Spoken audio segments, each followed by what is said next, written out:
Hi and welcome to another video here on UiPath with me, Jeppe. In this one we're taking a look at the global exception handler, and the global exception handler is something that I overlooked for a long time myself, so I thought I'd make a video about it. Before we get started, if you like the channel, please subscribe to it by clicking the subscribe button. And at the end of the video, if you like the video, give it a thumbs up, it really makes a big difference. But let's get to it. So I built a very simple automation here that simply logs a message being the result of two numbers, one being divided by the other. And that wouldn't be a problem, except when we look at the number variables down here, we can see that the first number, number 1, has a default value of 5, and the second number, number 2, has a default value of 0. And that means that when we divide number 1 by number 2, we get a divide by 0 exception. And so what we want to do is we just want to log that as a message, but we can't do that because we get this divide by 0 exception. And the way you usually handle this is in your activities panel, you can drag in a try-catch activity, and then you can wrap the log message activity in that try-catch activity, so that whatever happens in the try block, if that fails, it'll be caught down here in the catches block by an exception handler. And we'll just add a quick divide by 0 exception handler here, and then log a new message as a warning, and we'll just say can't divide by 0. Just like that. And this is how you would typically handle exceptions at a local level in your automations. You throw in a try-catch block, and that handles the exceptions that you are able to predict might happen. Now, a lot of exceptions you're not able to predict. And even if you were, you would have, thousands of try-catch activities inside of your automation. And we all know that's not going to happen.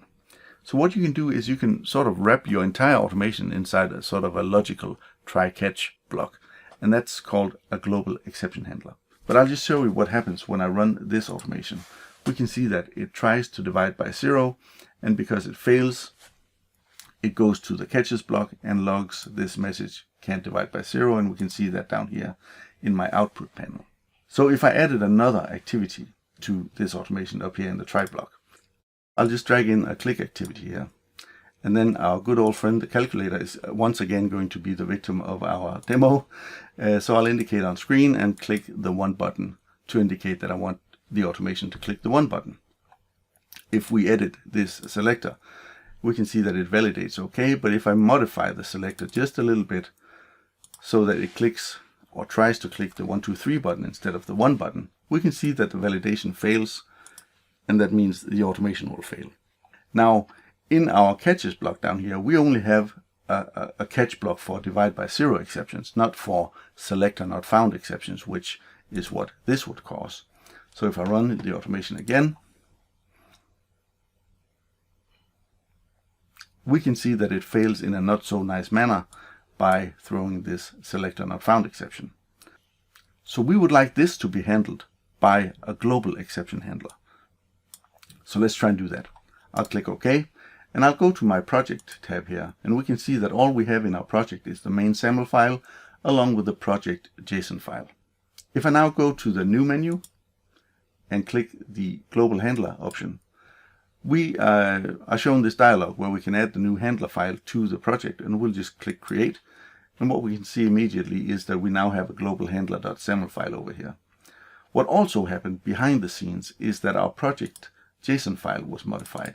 So if we compare the current Project.json file on the right with the original one on the left, we can see here that in the runtime options section, a new attribute and value has been added, the exception handler workflow attribute that has the value global handler.saml.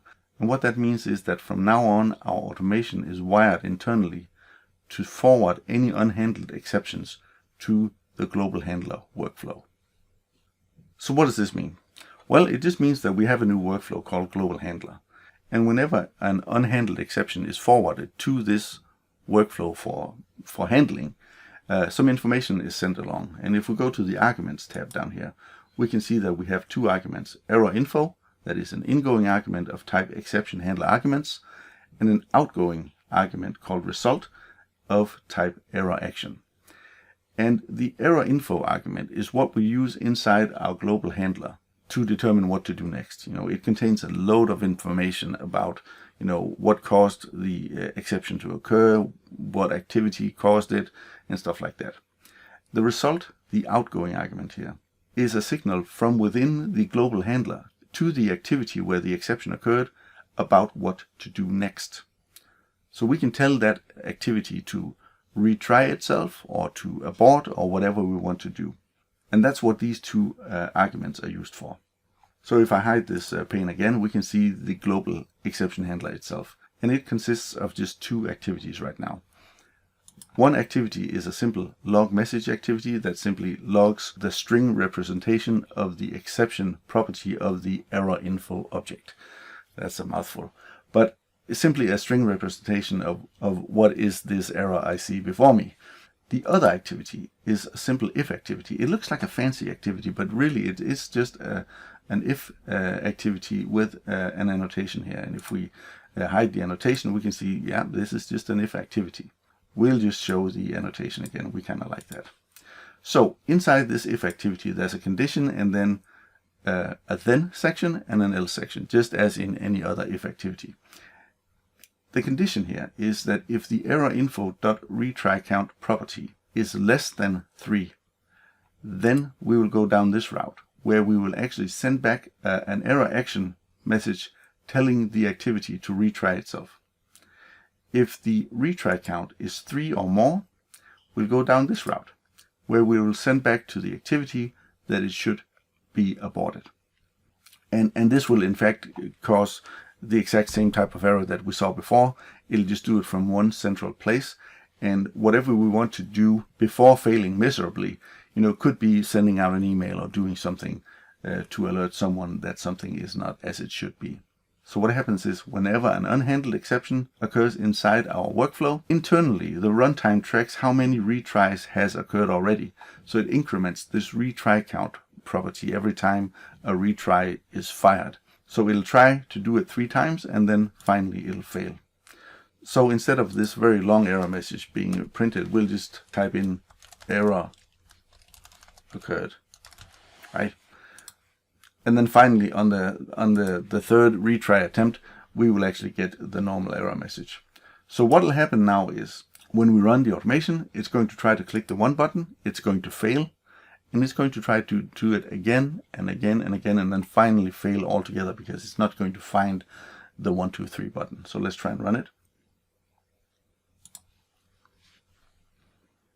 And what we can see in the output window is that an error occurred, an error occurred again, an error occurred again, and finally it fails with the original selector not found exception.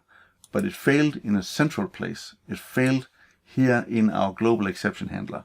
And that's really the point of this whole thing, is we're not going to be able to prevent things from failing, but we can handle it much more gracefully than we can do when we have to do it locally in each of our tens or hundreds of SAML files inside our automation. So hopefully this gave you a good impression of how to use a global exception handler. If you have questions, feel free to post them in the comments below, and also give the video a thumbs up if you liked it. Hopefully I'll see you in the next one. Stay safe. Bye.